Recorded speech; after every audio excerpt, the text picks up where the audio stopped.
think I might just be on a D20 Modern kick again because today we're going to be talking about the Sand Slave.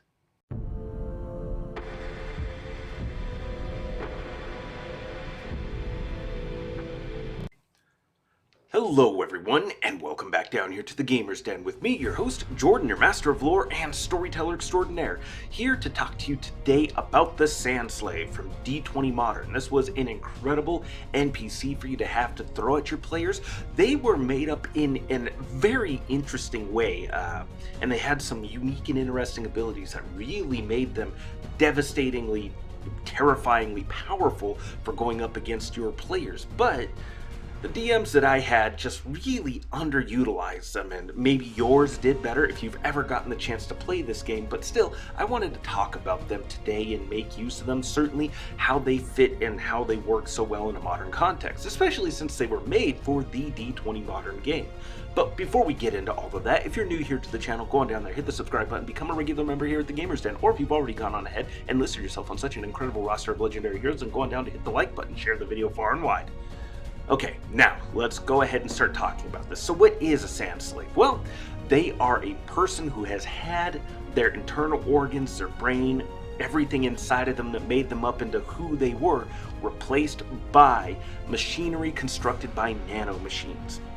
Clouds of nanites would work their way into the body and start replacing and reconfiguring everything and make them stronger, faster, better, smarter, working harder, ever longer.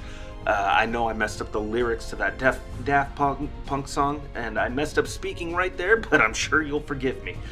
Anyways, now, the Sand Slave was terrifying not just because they were made better and stronger, but because they were part of a hive mind network, a network linking of machines that connected them with every other Sand Slave within a given radius.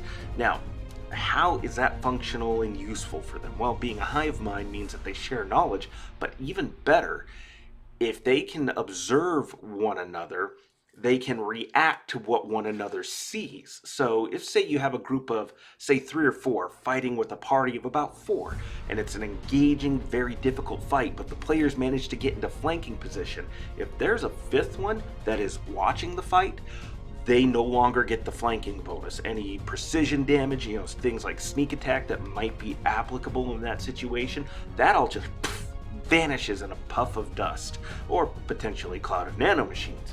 But if one Sand Slave is able to observe the fight, then none of them can be flanked, unless they are all flanked. They all have to be flanked in order for this to occur. So if the players end up in a position where, for whatever reason, say if they're even just fighting 2, they're able to each pair off and go take on one Sand Slave apiece. If there's a 3rd one that's observing the fight, then they can no longer be flanked. So this gets to be a situation where combat gets to be very, very interesting for players, because now they're denied flanking bonuses and any extra damage that might result from that.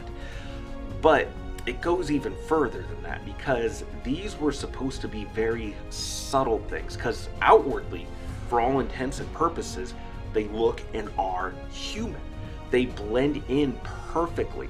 They're not so easily detectable. So if you're in a setting where you have that central hub, as you most often do for a lot of games, a central hub, an area, a neighborhood where the players are really getting to know everybody and they're starting to deal with this larger menace, well, eventually that menace is going to track them back to where they operate, where they hang out, and they're going to slowly start replacing people, because the Sand Slaves are agents of the Etoile, an alien race, a machine-like alien race that is introducing these little nanite factories and producing these swarms that go out and replace key people here and there to whatever designs, unknown eldritch designs may be out there as determined by the DM. But they're going to take an active interest in these people who have not only discovered their agents, but have actually been defeating them and fighting them, taking the fight back to them and disrupting their plans.